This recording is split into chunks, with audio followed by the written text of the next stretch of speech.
Hello, everyone, and welcome to Spotting Session, the composer as auteur. So, to start, let's do a little exercise. When I say film composer, I want you to think about the first three people that come to mind. Who are they? Perhaps one is Bernard Herrmann after our discussion last time. I can bet you one of them is John Williams or Hans Zimmer. Maybe you're thinking of Danny Elfman, Randy Newman, or even Michael Giacchino. Although they represent a vast amount of scores and types of music, there's something starkly clear. They are all white men. As I briefly brought up in the first episode, auteurs are often characterized as men. Most, if not all, of auteur theory uses exclusively male pronouns.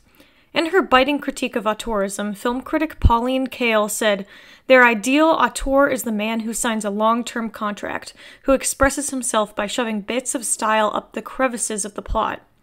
The image of who we consider the quintessential auteur director is not that far off from the composer. Older white men with large bodies of work, controlling of detail, and outspoken in their beliefs. If this is who we consider to be an auteur, we must ask ourselves, what are the implications of perpetuating this theory? To continue to subscribe to auteurism is to feed into this notion of who is meant to be an auteur. In many ways, the film scoring field is similar. Film composers aren't always given the esteem they deserve, as I have discussed in previous episodes. However, if we were to recognize the most successful film composers and award them the esteem of their director peers, it would be a very homogeneous list. So today I'd like to turn us towards different types of composers, those who do not fit the mold. We left off with Herrmann, whose last film was in 1978. A lot has changed in the field since then, most notably the coming of the digital age. The development of digital and electronic technology allowed composers to use completely synthetic scores. They no longer needed to rely on full orchestras to create their sound. Now, a lot of freedom came with these changes, and it had significant effects on the type of music you heard in the movies. However, there were some important consequences.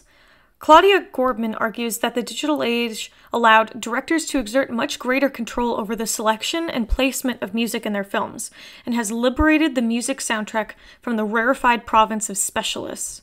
The example she bases her entire argument on was a spotting session she sat in on with Agnes Varda and the film editor. The composer was not present.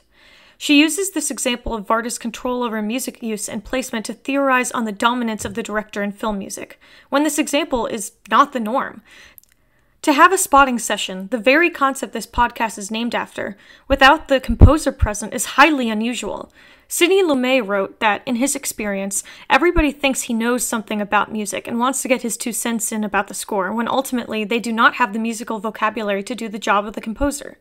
Perhaps the digital age allowed directors more control over placement of music, but based on Gorbman's argument, it seems to come at the price of collaboration and respecting the contributions of the composer. A second consequence of the digital age is that while it may seem it allowed a greater array of people to enter the industry, it ultimately served to continue to gatekeep who was allowed to be a successful composer. Because one did not know how to physically read or write music to write a score anymore, it meant that more artists from the mainstream music industry could enter the field, with Hans Zimmer being the most famous example. But here's the thing. The music still had to be transcribed and orchestrated at some point. Just because the composer didn't know how to didn't mean it didn't happen. Take, for example, Shirley Walker. A composer herself, she went on to shape scores by Danny Elfman and Hans Zimmer in the 1980s and 90s as an in-demand orchestrator. Both men, classically untrained, credit her as a teacher, but she could never break into the top-tier movies she was helping men with. She was one of the first female composers to receive a solo score credit on a major film, John Carpenter's Memoirs of an Invisible Man. Despite being one of the main voices behind scores such as Batman the Animated Series and Batman 1989, she did not receive authorship. I bet you've never heard of her. I hadn't either until I began this project. Isn't that kind of sad? The statistics of diversity in film scoring are abysmal. Only 11 black artists and 9 female artists have ever been nominated for an iteration of Best Original Score. 4 women have won in scoring categories, with this year's Hildur Guðnadóttir for Joker being the first to win the award with no qualifications. Only 2 black artists have ever won in a scoring category, with Herbie Hancock for Round Midnight being the first and only to win the award with no qualifications in 1986. There were no black composers nominated between 1987 and 2018. Now, you may be thinking, that's only awards. What about all the other films? Well, a 2018 study done at USC found that for the top 100 fictional films at the box office every year from 2007 to 2017, only 16 female composers were hired, compared to more than 1,200 men. And this is as compared to 43 women who worked as directors. Black and female voices have been systematically silenced in this field. There's just no way around it. There has been some progress, however. More women are slowly starting to break into the industry. But given our previous example of Walker, and many like her, who couldn't work their way up, how are these new women breaking in? It's because they're being pulled in for their outside work. For example, Tamar Kali had been a successful artist years before she wrote her first film score for Mudbound. She had said that the only reason she decided to delve into film music was because of collaborating with Dee Rees. Quote, Dee opened the door for me and enabled me to become an artist working across disciplines, end quote. Guna Datir was also commissioned due to her previous work, saying, quote, people approach me looking for a specific type of sound or feeling, end quote. Which leads us to today's focus, Anna Meredith. Anna Meredith was already a highly successful composer when she was asked to write the score for 8th grade. She is known for integrating orchestra and electronics in a very effective way, almost akin to Philip Glass. Her work and her score is almost amelodic and fights against a lot of the romantic music standards we've become accustomed to in film scores. Director Bo Burnham had been looking for the right person to capture the feeling of his film 8th grade. Compared to Hitchcock and Herman, Berman was very hands-on in the writing process.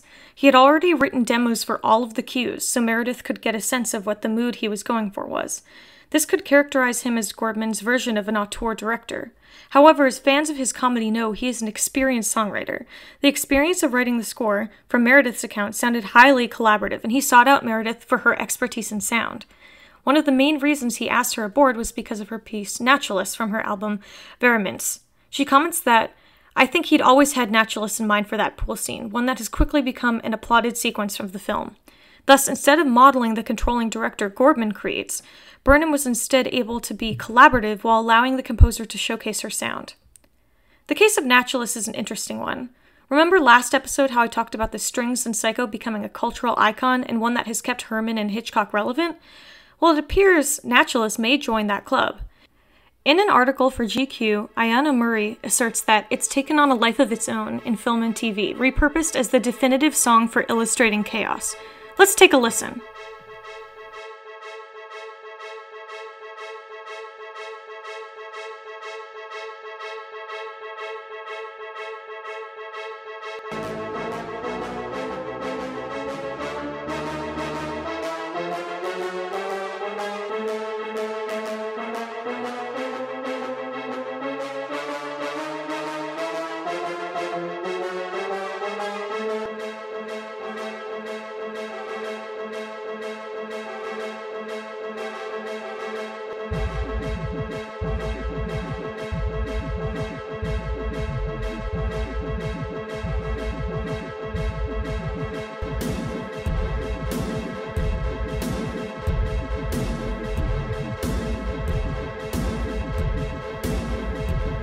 Now, I edited it a bit so we could get an idea of what the different sections sound like, because it really is such an affecting piece. Hearing it, there's no surprise this is what Burnham had in mind when creating his pool sequence. Kayla, after finally making the decision to put herself out there, is looking at this circle of hell where she is standing, watching all the awfulness unfold beneath her, as Meredith describes. Its time signature is not easily detectable. Its combination of brass instruments and synthetic sound feel out of place with each other, eventually dissolving into a cacophony of sound. As Murray says, it's a song you don't forget. It's physically impossible to. But the other thing that is interesting about Nautilus is that it's been used now in several pieces of media.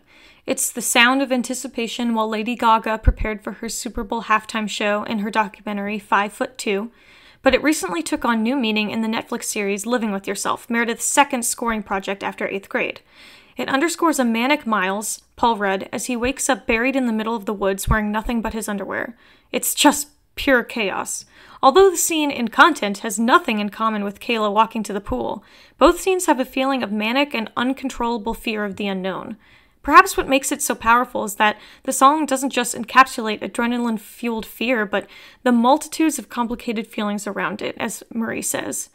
The more it gets used and listened to, the more Nautilus comes closer to establishing itself as a cultural icon with the likes of Psycho or the da-da from Jaws. Her ability to create a piece that is taking on semiotic status furthers the notion that her work is just as meaningful as her male counterparts. Meredith uses another one of her previous works in 8th grade, the track Honeyed Words. Her use of strings and synth with long held-out notes that slide up and down from each other captures the deep pain Kayla is feeling as she watches a video of her 6th grade self. Let's take a closer listen.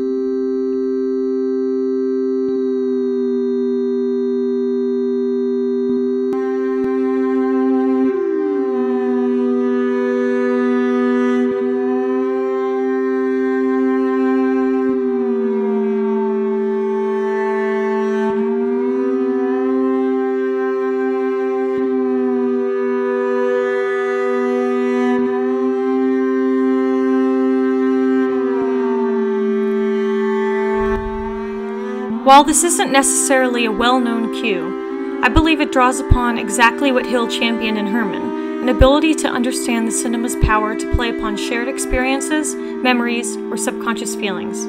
I remember sitting in the theater curling up into my seat because I knew exactly what Kayla was feeling. The visuals during this sequence are incredibly sparse, mostly focusing on Kayla's face in close-up, with childhood pictures of her superimposed. The scene just would not have the same effect without this music. Meredith's combination of orchestral and electric elements in the score for 8th grade were able to play upon familiar elements of film scoring, while also updating it to the social media age, which is exactly what the film was doing. She was doing the familiar unfamiliar. Anna Meredith is just one example of an underrepresented voice that is elevating and changing film scoring. I honestly could have done this episode about a myriad of people, whether it be Gunnar Tour, Tamir Kali, Isabel Waller-Bridge, or Terrence Blanchard.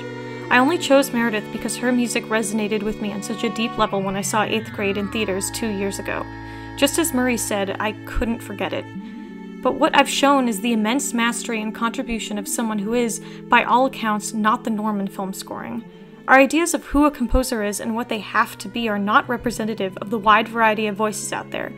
I think we are on the massive brink of a change in the film scoring industry, so there's never been a better time to challenge the notion of a composer.